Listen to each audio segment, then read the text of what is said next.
La ansiedad es la más común y universal de las emociones. Hoy respondemos a una pregunta.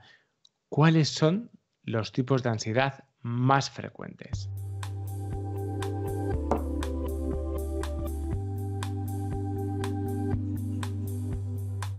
Pues bienvenidos a todos a un capítulo más de nuestro consultorio en el que ya sabéis que tratamos todos los aspectos relacionados con la ansiedad y todos los trastornos que están asociados a ella.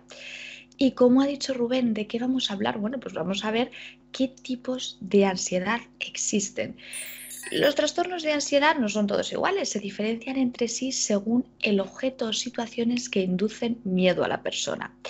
Pese a que los trastornos de ansiedad tienden a tener mucha comorbilidad, es decir, se encuentra fácilmente que en una persona existen varios trastornos de ansiedad dándose al mismo tiempo, pueden ser distinguidos a través de un análisis detallado del tipo de situaciones que está temiendo la persona y del tipo de situaciones que también está evitando. Podemos también observar qué tipos de pensamientos tienen o qué creencias están asociadas y así podremos diferenciar qué tipos de ansiedad existen. Bueno, vamos con el primer tipo de ansiedad más frecuente, que es la fobia específica. Bueno, pues la fobia específica, como el propio nombre está contando, es el miedo a determinados objetos específicos. Los objetos de miedo son objetos específicos o situaciones también. Bueno, pues normalmente esos objetos de miedo o esas situaciones se evitan porque causan mucho ansiedad a la persona estar cerca de ellos.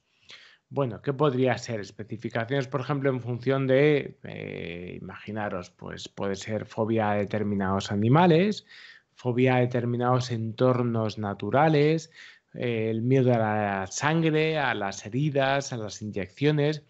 La claustrofobia, por ejemplo, podría ser un miedo, en este caso, a, bueno, pues a determinadas situaciones específicas. Es decir, la situación está muy bien delimitada y eso es lo que provoca el miedo en la persona, Cristina. Ujú. Vamos con otro tipo de ansiedad, Rubén, que es la fobia o ansiedad social. La fobia social es un miedo o ansiedad que es intenso y que aparece siempre cuando la persona establece relaciones sociales con los demás. La persona tiene mucho miedo al escrutinio por parte de los otros y teme actuar de determinadas maneras que puedan ser juzgadas. También uno de los grandes miedos es poder mostrar ansiedad delante de los otros, por lo que acaba pasando que lo que vemos en estas personas es un tremendo aislamiento porque es tan mal, ¿no? Es tan fuerte lo que sienten cuando se ponen delante de los otros que al final se acaba provocando un gran aislamiento. Vamos a hablar también del trastorno de pánico. Bueno, para los que no lo sepáis, el trastorno de pánico es la aparición súbita de una serie de síntomas en los que las personas creen que algo tremendo está a punto de ocurrirles. Taquicardias, sudoración, ahogos, sensaciones, por ejemplo, de despersonalización, de realización, parestesias, que son esas sensaciones como que se nos están durmiendo determinadas extremidades o la cara. Bueno, al aparecer esta serie de sensaciones, se produce una especie de círculo vicioso en la que la persona cada vez va teniendo más miedo porque está más asustada, Cristina. Y esto Ujú, sería otro bueno, pues de los trastornos de ansiedad también más frecuentes quizá que hay. ¿M? ujú. Vamos con otro más, la agorafobia. Bueno, la agorafobia se caracteriza por un miedo intenso de la persona a poder volver a experimentar un ataque de pánico que ya vivió y no poder ser socorrido o no poder salir corriendo o pedir ayuda en caso de que eso se repita. ¿Qué ocurre? Que la persona acaba condicionando tremendamente su mundo. Es decir, si el primer ataque de pánico te dio en un medio de transporte, en un avión, pues se acabaron los metros, se acabaron los trenes, se acabaron todos aquellos lugares que se parezcan. No porque se parezcan en sí, sino porque quizá ese primer ataque de pánico la persona no pudo salir corriendo, no pudo poder escapar, por ejemplo, de ese metro que estaba en marcha. Por lo tanto, todos aquellos lugares donde no vaya a haber una salida inmediata empiezan a ser una cruz en el mapa de la persona que padece agorafobia.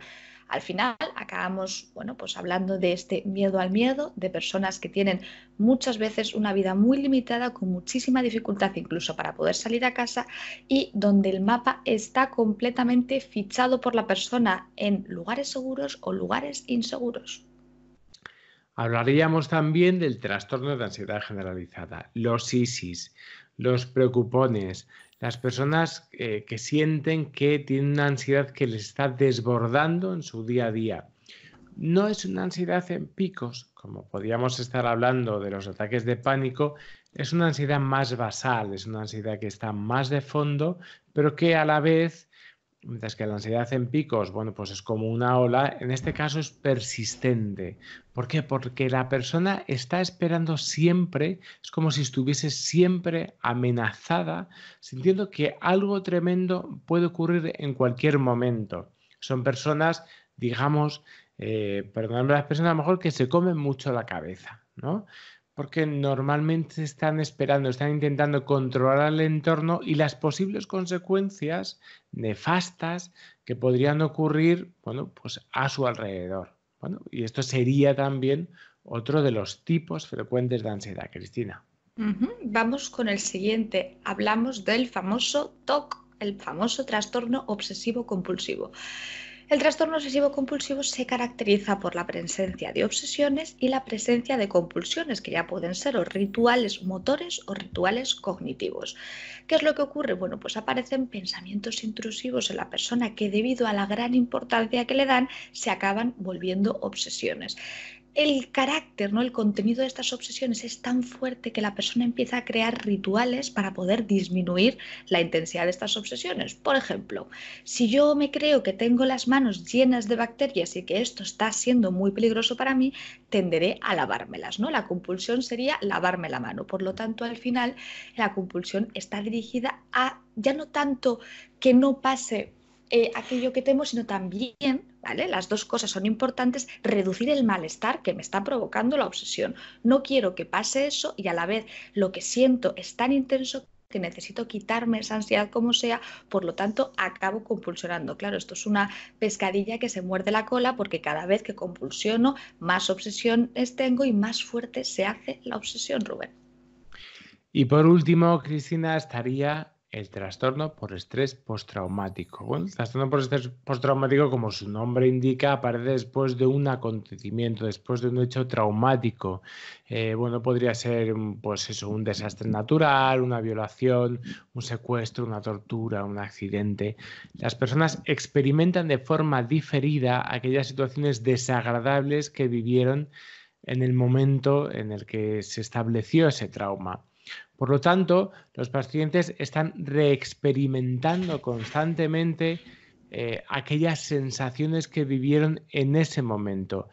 Además, suele estar muy enlazado y suele estar muy junto con este síndrome de ansiedad generalizada, porque la persona, una vez que se ha metido en esa situación de vulnerabilidad, bueno, pues está viviendo esa vulnerabilidad a flor de piel en todo momento. El trastorno por estrés postraumático es agudo si dura menos de 3 meses y es crónico si está durando más de 3 meses. Debido a que la ansiedad que está sintiendo el individuo puede ser muy grande, la persona puede intentar evitar aquellas situaciones que le recuerdan aquella situación en la que experimentó el trauma. Los eventos traumáticos, pues como decimos, pues eso, pueden ser pues, un accidente de tráfico, por ejemplo, serio, un abuso sexual, una tortura. Así que, bueno, esto sería también para redondear casi pues, el último de estos trastornos de ansiedad, Cristina. Pues Rubén, hemos resumido, ¿no? De manera muy resumida también, porque esto es un vídeo, podríamos contar mucho más de cada trastorno, cuáles son los principales trastornos de ansiedad. Como siempre decimos, si la gente se siente identificada, es importante que aprendamos a pedir ayuda. Hasta aquí nuestro vídeo de hoy. Si queréis realizar una consulta, si queréis poneros en contacto con nosotros, podéis hacerlo a partir de nuestro correo electrónico, que es info@amadag.com, o nuestra página web, que es www.amadag.com. Y no os olvidéis suscribiros primero a nuestro canal, porque vais a recibir siempre la notificación de los últimos vídeos que estemos subiendo. Y además que tenemos una app. En esta app, que se llama La Teoría de la Mente, podéis, tanto en las tiendas de iOS como de Android, tecleéis La Teoría de la Mente, podéis tener acceso a todos, absolutamente todos los contenidos que vamos haciendo, tanto en el canal de vídeo como en el canal de audio, es decir, en los podcasts, como, bueno, pues en todo lo que vamos escribiendo, como los blogs. Así que nada, hasta aquí ha llegado nuestra intervención de hoy. Esperemos os haya servido y nos vemos en el siguiente vídeo. Hasta el próximo.